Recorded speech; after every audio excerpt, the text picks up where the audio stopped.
Bonsoir et bienvenue dans votre émission La Voix de l'étudiant, une émission conçue pour vous dans le but de mettre en lumière la vie estudiantine sur la S221 TV. Je suis Zeyda Nafi, étudiante comme vous, dynamique et très curieuse, machallah. Tey nag ñu nar a waxtaanee lii di être étudiante, leader et modèle, défi et motivation. ànd ci ak sama invité bu ñaawul bi di wuyoo ci turu Maman Fatou Danso ñu gën ko xam ci Maman Rassoul maman nuyu naa la.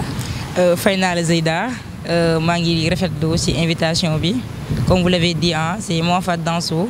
Je suis étudiante aussi comme vous en droit des affaires, présidente de l'amicale régionale des étudiants de Kaolack. J'ai fait mes études au lycée Valdiodio Ndiaye de Kaolack, là où j'ai eu mon bac. Après, je suis orientée à la faculté des sciences juridiques. Je continue ainsi ma carrière en tant qu'apprenti juriste. Maman, su ma la déggee bu baax nga ne yow yaay présidente UREC. Mën naa xam qu'est-ce qui vous a poussé à vous engager réellement dans cette structure? L'Union régionale des étudiants de Kaolack, d'abord, c'est la structure qui représente l'ensemble des étudiants de la région de Kaolack, peu importe les communes et les départements. Nous sommes environ 20 000 étudiants au niveau du campus universitaire. Mon engagement au sein de ces structures n'est pas anodin et n'est pas aussi ex nihilo. En fait, depuis longtemps, j'ai toujours été intéressée dans tout ce qui est affaires publiques, la gestion des affaires publiques, c'est-à-dire, et que j'aime pas aussi j'aime prendre parti de ce que vivent les couches démunies et que les étudiants n'en font pas l'exception. Quand je suis arrivée ici, j'ai rencontré des difficultés et je suis sûre que aussi des étudiants en rencontrent comme moi. C'est pourquoi je me suis dit, au lieu d'être spectateur, je vais être acteur en m'engageant au sein d'une structure. C'est ça qui m'a motivée, c'est ça qui est à l'origine de mon engagement. Machallah maa xam nga faanaal te dama guñ fenn. Mais comme tey suñu rakk yi ñëw fii. jóge Kaolack dégg ñu naan UREC. te xamuñu lan mooy UREC. mën nga ñu gën a wax gën leen expliquer pour ñu gën a xam lan mooy UREC exactement. waaye noonu lañ ko mën a expliquer mooy comme ça fépp foo mënta nekk.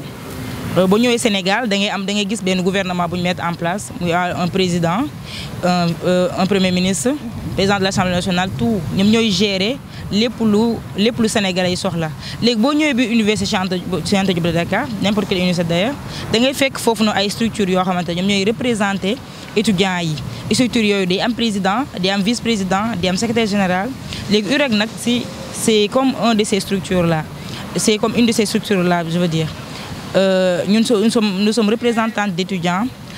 Li intérêt étudiants yi kese ci la ñuy dox à savoir seen bien-être lépp loo xamante ne buñ ko defee étudiant dina ci mën a sentir à l'aise dina ci mën a gis boppam te dina ci mën a gis avancement aussi bien sur le plan social que sur le plan sur le plan pédagogique ci loolu la ñuy dox. ku nekk tamit xam ne maman. vie estudiantine bi dafa metti. nga nekk jigéen rawatina nga nekk jigéen. wax pression bi stress bi ak lépp lu nekk fii ci biir. nga wax ko mën a jël boole ko ak di jiite benn structure. pour rappel tamit UREC nekkul structure bu ndaw. bokk na ci structure yi nga xam ne ñoom ñoo gën a mag fii ci biir campus bi. mën naa xam comment vous faites pour rallier vie estudiantine et le fait d'être leader d'une si grande structure. Bon, je dirais que maintenant, vraiment, pour être sincère, c'est pas du tout facile. Parce que nous avons une population estudiantine vraiment qui est importante, machallah.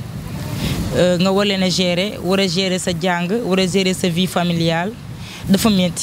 Mais, machallah, parce que nous avons une équipe, un bureau dynamique, nous avons dimbali parfois chez l'EP. Parfois sax doo soxla def yenn yu bari yi tellement que da ngay am bureau buy liggéey boo amee bureau boo xamante ne dafa dynamique di liggéey rek doo sonn en plus aussi nga am benn organisation xam ne que tous les deux ne sont pas à négliger les études sont essentielles aussi bien que aussi mon engagement envers la structure parce que sama engagement boobu noonu ci laa mën a changer des vies donc dama ci tenir à cœur de telle sorte que damay mën a yóbbu jàng bi la vie familiale ainsi que la vie estudiantine. li nga wax noonu ma ci profité di ci nuyuwaale l'ex-président Maye Niass. Les PD serviteurs Tamsir et autres. Aussi tamit ku nekk xam ne jiite dafa metti rawatina ngay jiite structure bu mel ne UREC.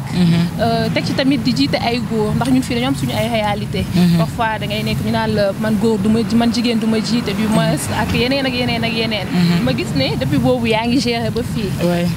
mën naa xam si parfois vous ne faites pas face à des difficultés ou problèmes durant votre séjour bi ñu fi nekkee ak léegi.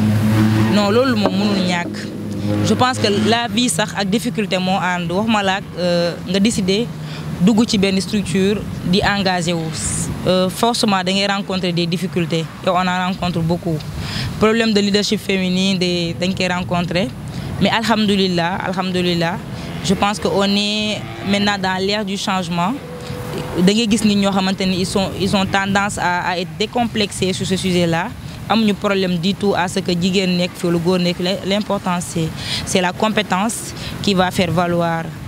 Comme ni nga waxee ma nuyu Cheikh Maye Niass parce que d'emblée j'étais pas la présidente, c'est Maye qui a été élu pour être le président de l'Union régionale des étudiants de Kaolack, mais pour des questions pédagogiques et sociaux il a dû faire un déplacement. Comme j'étais sa vice-présidente, après je l'ai succédé pour assurer l'intérim jusqu'à la fin du mandat. Et les Tamsir, ce sont mes bras droits forts, les hommes forts qui sont derrière moi, qui me soutiennent à chacun de mes pas et gestes. PDS mon grand qui a été aussi source d'engagement de mon entrée dans la structure, dans la structure. Donc loolu laa mën a wax difficulté yi bëri na parce que jiite étudiant moom mooy nga wutal ko logement, jiite étudiant mooy nga wutal ko ticket de restauration, jiite étudiant mooy nga koy assister psychologiquement parce que nekk université dafa métti dafa nekk environnement boo xam ne dafa bees léegi da ngay soxla adaptabilité donc da ngay soxla nga assister leen moralement ce sont des difficultés que l'on rencontre de part et d'autre de façon générale. su ma la déggee bu baax am na ay difficultés et tout mais malgré lépp yaa ngi gérer ba fii nii. mën naa xam ndax am na ay projets yoo réalisé depuis boobu. ba léegi wala. Oui, depuis notre accession au pouvoir, on a eu à faire pas mal de réalisations.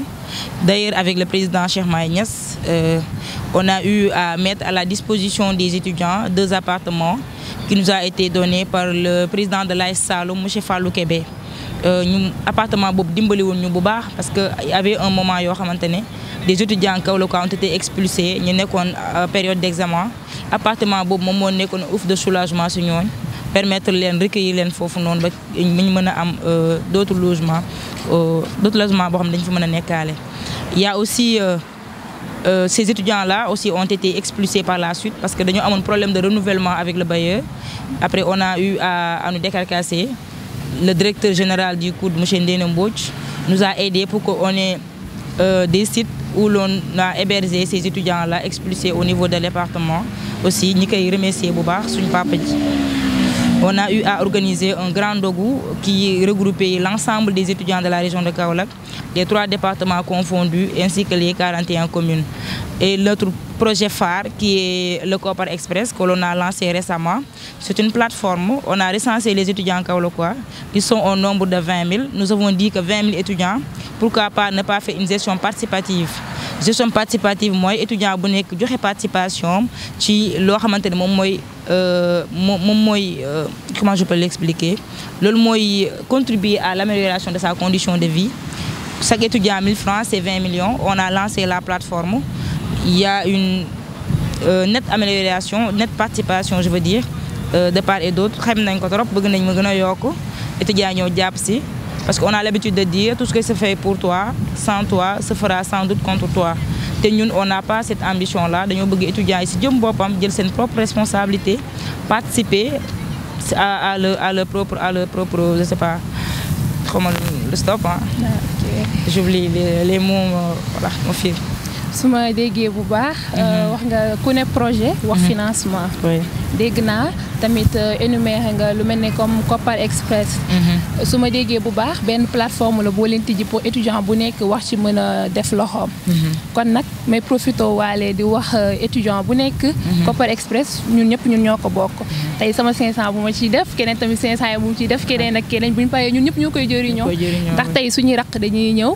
am problème logement stress yi et tout parfois ñu ñëw du ñàkk am ñu ñëw ne la présidente problème logement et tout ndax étudiants yi dañoo lakkale mooy loolu kon nag ku nekk na daw ñu dem jéem a jàpp ci Kopar Express bi nuyuwaale tamit DG Néné Mbodj di ko wax jërëjëf ndax gis nañ lu mu fiy def fii nii yëpp du benn du ñaar nga dégg étudiants yi amicales yi et tout wax DG Néné Mbodj mooy loolu daal léegi mën naa xam tamit malgré wax nga fi ay difficultés wax nga fi yi nga wax ni yëpp que ni boobu ba léegi yaa ngi gérer et tout mën naa xam lan moo lay motiver ba nga toog malgré difficultés yi ak jafe-jafe yeeg yi ni yëpp nga nekk di jànkonteel. Bah, c'est la satisfaction des étudiants parce que parfois des métiers tu penses des nuits blanches parfois nit wax la problème bu 10 ans ba yow day mujj nekk sa problème mais boo gémmee ba nga fexe ba nit kooku am petit sourire sur son visage après da ngay content da ngay amaat envie continuer parce que da koy jar nit ne la woo la ne la alhamdulilah j'ai pu faire ceci cela c'est grâce à ton petit soutien petite aide bi nga def petite aide bi nga def donc loolu da lay yokk motivation en plus aussi j'ai un idole qui est Abraham Lincoln l'homme des échecs moom laay gën a suivre malgré ses nombreux échecs il n'a jamais abandonné moo tax man aussi du ma abandonné à chaque fois su ma gisee satisfaction si ñi ma koy defar rek damay amaat courage continuer.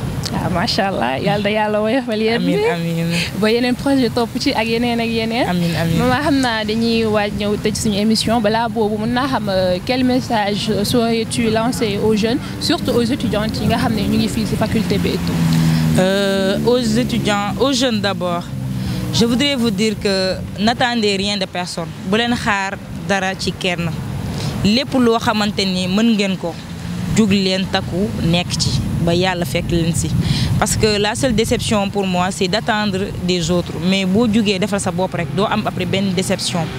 Aux étudiants de la région de Kaolack surtout nous avons l'habitude que les autorités nous aident nous avons l'habitude que les autorités nous accompagnent loolu leen yàgg miin quoi dañoo yàgg miin UREC surtout UREC amul ne ko am amical boo xam dafa am subvention lépp lu mu amoon autorités yi ñoom ñoo ko doon dimbali mais avec le changement de régime on a vu que nos autorités ne sont pas dans cette mouvance te on ne peut pas nous rester les bras croisés parce que juste autorités yi dimbali wu ñun duñ def dara non moo tax ñu lancé plateforme Kopar Express di leen gën a ñaaxaat kuti kii participer leen pas pour man maman pas pour yow sa bopp sax mais def ko pour koo xamante ni amul parent fii koo xamante ni yow yaa ko sut moyen te boo participer yow di nga ko mën a dimbali ba moom mu am logement da nga ko mën a dimbali moom mu am accès à différents avantages boo xamante ne xaalis boobu noonu dinañ ko mën a permettre parce que bëgguñu mu ñu def ko ren kese mu yem si bëgg neen à chaque début mois année scolaire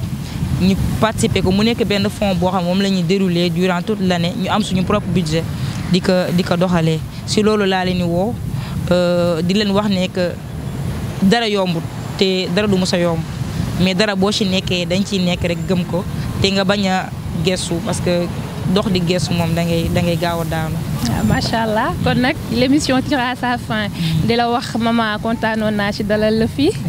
di la wax ne luy séntu ci UREC ak leneen yàlla na ko yàlla mottali ndax gis naa ni dëgg jàmbaar nga ndax UREC mooy loolu ku nekk xam na ni mu méttee woon bi président bi di dem et tout te boobu ba léegi tu as su gérer ma lay wax yàlla na yàlla woyofal daal ba yeneen ak yeneen topp ci sur ce merci de nous avoir suivis sur la S221 TV kontaan ci partager ak yéen moment yi nii di leen jox rendez-vous ci beneen émission ak beneen invité même heure même fréquence sur ce je vous souhaite une excellente soirée.